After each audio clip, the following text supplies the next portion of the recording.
ಸ್ವಾತಿ, ನಮ್ಮನೆ ಬೆಳಗಿನ ಜಾವ 5 ಗಂಟೆಗೆ ಎದ್ದೇಳ್ಬೇಕು. ಅತ್ತೆ, ಆತರ ಏನಾದ್ರೂ ರೂಲ್ಸ್ ಇದ್ರೆ ಅದನ್ನ ಈಗ್ಲಿಂದಾನೇ ಚೇಂಜ್ ಮಾಡಿ. ನಾನ್ ಬೆಳಗ್ಗೆ 10 ಗಂಟೆಗೆ ಎದ್ದೇಳೋದು. ನಿಂಗೆ ಮದ್ವೆ ಆಗಕ್ಕೆ ಇವಳೆಂದ ಸಿಕ್ಕಿದ್ದು.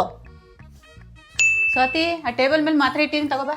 ಅತ್ತೆ, ಈ ಮನೆಗೆ ಸೊಸೆ ಬರಕ್ಕಿಂತ ಮುಂಚೆ ನೀವೇ ಎದ್ದೋಗ್ ತಗೊಂಡ್ ಕುಡಿತಿದ್ರಿ ತಾನೇ? ಈಗ್ಲೂ ನೀವೇ ತಗೊಂಡ್ ಕುಡೀರಿ ಅತ್ತೆ.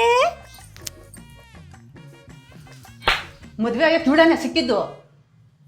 ಸ್ವಾತಿ, ನಿಮ್ಮ ಮಾವಂಗೆ ಅಡಿಗೆ ಮಾಡು. ಅತ್ತೆ, 30 ವರ್ಷದಿಂದ ನೀವೇ ಅವರಿಗೆ ಅಡ್ಗೆ ಮಾಡ್ಕೊಡ್ತಿದ್ದೀರಾ ತಾನೇ? ಮನೆಗೆ ಸೊಸೆ ಬಂದ ತಕ್ಷಣ ನಾನ್ ಮಾಡ್ಕೊಡ್ಬೇಕಾ ಅತ್ತೆ? ಮದ್ವೆ ಆಗಕ್ಕೆ ಇವಳೆಂದ ಸಿಕ್ಕಿದ್ದು. ಸ್ವಾತಿ, ಬಟ್ಟೆ ಒಣಗಾಕ್ಬಿಟ್ ಬಾ. ಅತ್ತೆ, ಬಟ್ಟೆ ನಿಮ್ದು, ಹಾಕೊಳ್ಳೋದು ನೀವು, ನಾನು ಒಣಗಾಕ್ ಬರ್ಬೇಕಾ? ಅದೆಲ್ಲ ಆಗಲ್ಲ ಅತ್ತೆ.